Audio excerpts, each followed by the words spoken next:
तो अब पढ़ेंगे विटामिन डी क्या है। तो विटामिन डी वसा में घुलनशील प्रो हार्मोन का एक समूह होता है।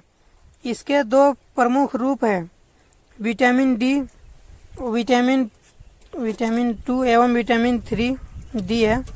तो सूर्य के प्रकाश, खाद्य एवं अन्य पूरक से प्राप्त विटामिन डी निष्क्रिय होती है। इससे शरीर में सक्रिय होने के लिए कम से कम 2 हाइड्रोक्सिलेशन अभिक्रियाएं वंचित होती है। तो विटामिन डी हमारा कैसे मिल जाता है? सूर्य की किरणें जो होती है वो सुबह सुबह का सूर्य का किरण से भी हमारा विटामिन डी मिल जाता है। और विटामिन डी की कमी से कौन सी रोग होती है? तो विटामिन डी हड्डियों को स्वस्थ बनाए रखने के लिए कैल्शियम और फास्फोरस भरपूर मात्रा में उपलब्ध नहीं होते हैं। इसलिए विटामिन डी की कमी से हड्डी का विकार हो सकता है, जिसमें बच्चे में रिकेटस या वयस्कों में ऑस्टियोमेलियस कहा जाता है।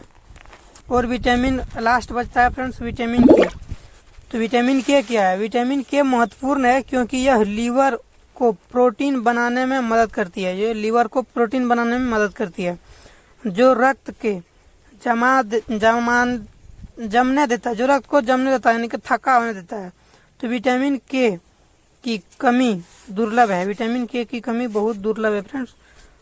वयस्कों में आमतौर पर पर्याप्त विटामिन के होते हैं क्योंकि आंत में सामान्य बैक्टीरिया इसका उपलब्ध कराते हैं और यह आमतौर पर उपलब्ध कई खाद्य पदार्थों के वसा में भी होते हैं। आप पढ़ेंगे कि विटामिन के की कमी से कौन सी रोग होती है। तो विटामिन के की कमी से होने वाला मुख्य लक्षण रक्तस्राव हेमरोज होता है।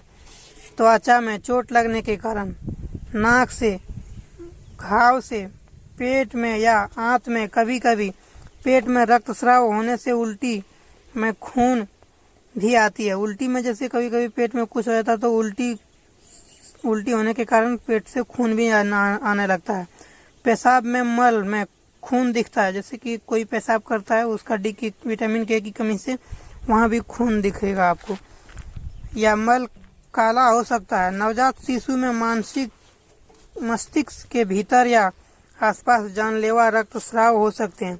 और जो छोटा बच्चा है नवजात शिशु, उसके मानसिक में यानी कि माथा में रक्तस्राव धीरे धीरे बहने की कमी हो जाती है। तो फ्रेंड्स हमने पढ़ा आज की